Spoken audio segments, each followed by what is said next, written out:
Good morning, I'm Doug Yates with the Real Estate News Channel. And I'm Mark Cunningham, Doug Yates' identical twin brother. And so listen, the federal government has come out with so many tremendous programs that have just turned this whole market around, right? Tons of programs. Yeah, hint the slight tone of sarcasm in my voice, okay? I'm glad to see that there's a report now that Senator Baucus and other committee members are now gathering together and trying to eliminate some of the ones that are just basically dragging down financial resources and creating waste. Yeah, here's what's going on. They're going to submit this to the committee this coming Wednesday. Now, what they're trying to get rid of are 4 government programs. One being h.a.m.p, Housing Affordable Modification Program, which everybody's very familiar with. The others are HUD's Neighborhood Stabilization Program. Wait, which one? HUD's Neighborhood Stabilization Program. What was that one? Well, it was to stabilize the neighborhoods. Don't you remember that one? Because they're like been teetering rocky. Yeah, they put millions of dollars into it, and but they're not stabilized yet. But the other ones are FHA's short refi programs. Yeah, that was really short, how well that worked. Yeah, it was a short period of time that it tried to work. The last but not least is the Emergency Homeowner Relief Fund. Oh, that was my favorite one. It was a good one. That was the one that if you didn't make your payment, not in the hardest hit areas, of course, remember that. It was in the areas that were hardest hit. So you have a better chance to recover anyways. And if you didn't make your payment, the government could come in and actually make your payments for you up to, 6 months? Oh, up to 6 months. Yeah, I mean, that was great. Phenomenal. What a deal for those. However, let me just tell you, it's kind of sad because these programs that have come out were in haste when they thought of these programs. They were poorly executed. And bottom line, they didn't do anything to stabilize the real estate marketplace. So we've spent an astronomical amount of funds, taxpayer money, on these programs, and it frankly didn't do squat. Yeah, Judy Biggert, who is on the committee, in summary basically said, you know what, these programs are costing more than it does to actually just buy the home. And to take care of that, they could just buy the home for the person. It's ridiculous. They're spending way too much money on it. And it's just a waste. It's time to just flush it down. It didn't work, and move on. Yep. So let's move on. Hey, Doug. Yeah. Fannie Mae seems to maybe have got some things going their way for once. Really? Yeah. Okay. Why do you say that? Let me start out with the negative, and I'll go to the positive. Okay. So they lost $14 billion last year. Is that all? Oh, yeah, they're just down $14 billion. However, in the fourth quarter, they turned a profit. And there's other indicators showing that things are going better.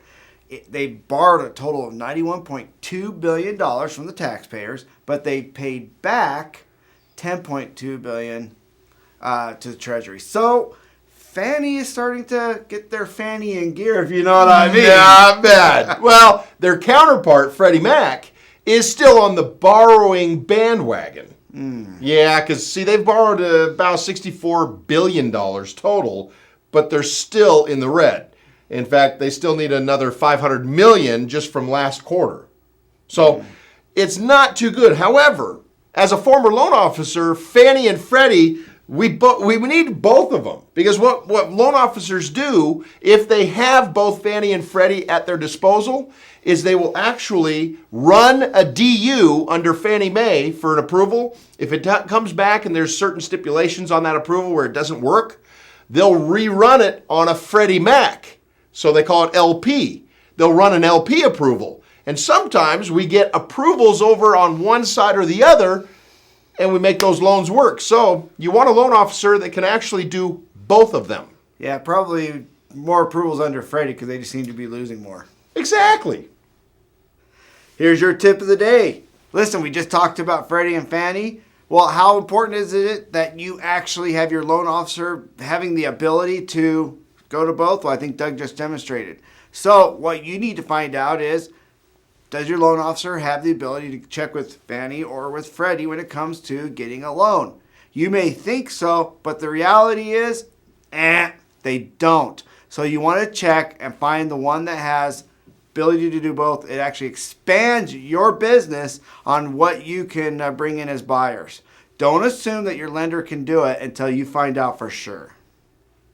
Hey, we want to thank you once again for watching our show with us today. We want to thank our sponsor, Exit Las Vegas Realty Center, where they're the only company that has retirement benefits built into their compensation model. Woohoo! Yeah! Go Exit. Exit. Okay, listen. Check out us on Facebook if you'd like to see us on Facebook. We have a nice landing page. And look, if this is your first time, right there, subscribe to us, baby. Well, you know you want to. Just do it. And then check out all our friends down here, our sponsors. They're fantastic. Did you know No. that title, the Bouchard Brothers, in there can actually help you with investor purchases at the auction. Ooh. See, good stuff in there. There's nuggets you don't even know. Check out each one of Gotta them. check them out. You guys have a great day. See ya. See ya!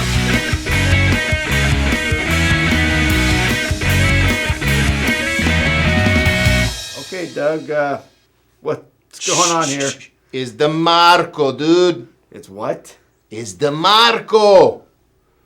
Okay. Okay, really, it's Doug. But listen, I had to enter the Loan Witness Protection Relocation Program. After that last tip you just gave, loan officers are going to find out. I think I look pretty good, though, huh? Yeah. Do you? Yeah.